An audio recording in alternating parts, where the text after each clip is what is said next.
नमस्कार दोस्तों, मेरा नाम अरुण। स्वागत है आप सभी का अरुण जी टेक्निकल में। दोस्तों, आज के इस वीडियो में मैं आपको बताऊंगा कि अभी तक अगस्त निकल गया और मान लीजिए कि आपने अगस्त तक में मैथ्स की कुछ भी स्टडी नहीं की, तो आप किस तरीके से अगस्त से स्टार्ट रख के आगे तक अच्छा स्कोर कर सकते हैं। तो दोस्तों, बने रहिए हमारे साथ और हमारे वीडियो को लाइक और सब्सक्राइब जरूर करें।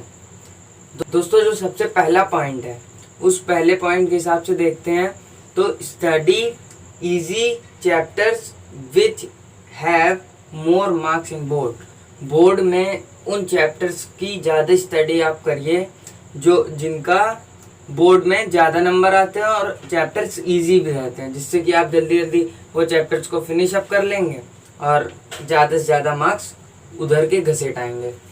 और दोस्तों, जो टफ चैप्टर्स हैं यानी क्वाड्रेटिक इक्वेशन, ट्रिग्नोमेट्री और introduction some basic applications of trigonometry, coordinate geometry, जो थोड़े टफ चैप्टर्स हैं उन टफ चैप्टर्स को आप बाद में स्टडी कर सकते हैं। और किसी भी चैप्टर को मान लीजिए आपने टफ चैप्टर्स उठाया तो, लेकिन अभी तक जो कंडीशन चल रही थी उससे पहले आप ऊपर का पढ़िए। स्टडी कई तरह की होती है। स्टडी होती है एकदम डीपली स्टडी करना आपको, एक होती है ज़्यादा कॉन्सेप्चुअल स्टडी करना, ज़्यादा से ज़्यादा कॉन्सेप्ट्स को जान लें, और एक होती है कि बहुत सारी चीज़ें जान लें लेकिन थोड़ा थोड़ा।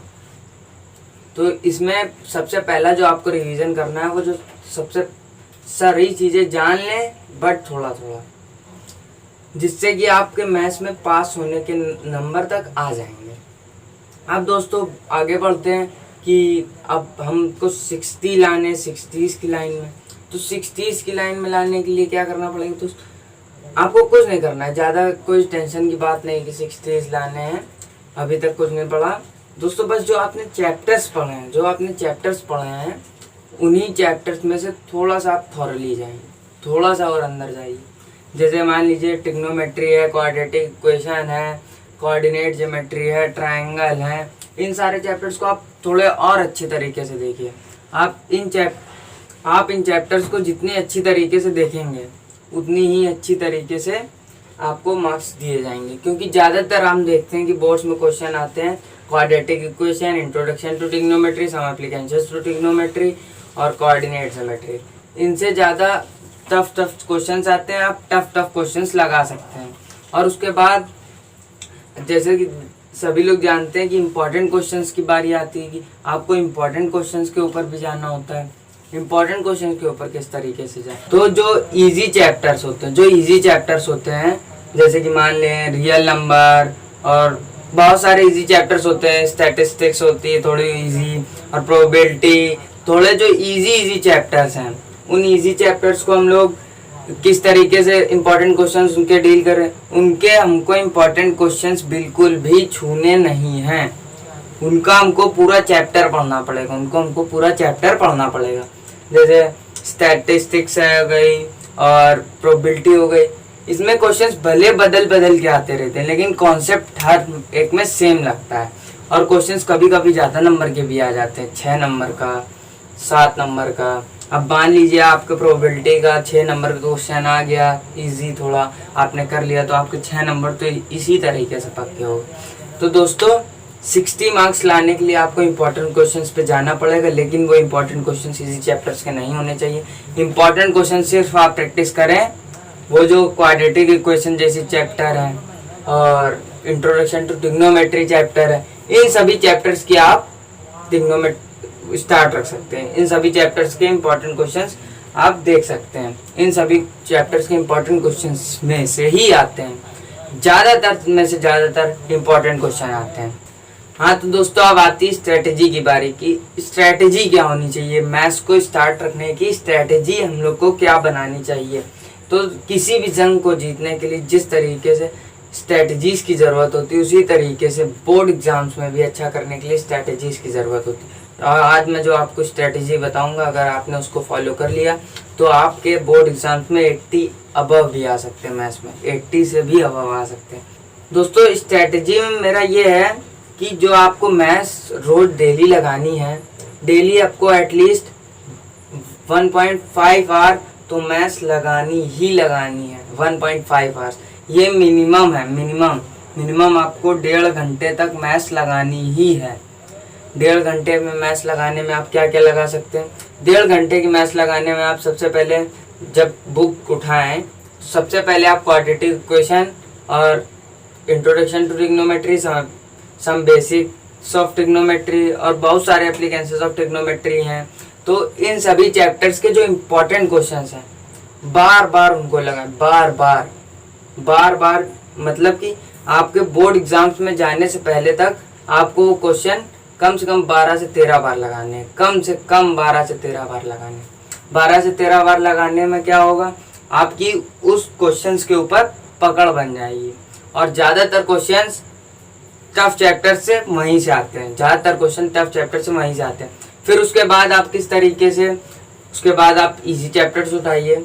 इजी चैप्टर्स के जो ऊपर के कॉन्सेप्ट होते हैं, जैसे यूक्लिड्स डिवीजन लेम्मा, और उसके बाद प्रोबेबिलिटी में भी होते हैं कि जो प्रोबेबिलिटी, फेवरेबल प्रोबेबिलिटी कौन सी है, अनफेवरेबल प्रोबेबिलिटी कौन सी है, इन सभी के ऊपर भी आप सम्स लगाते रहिए।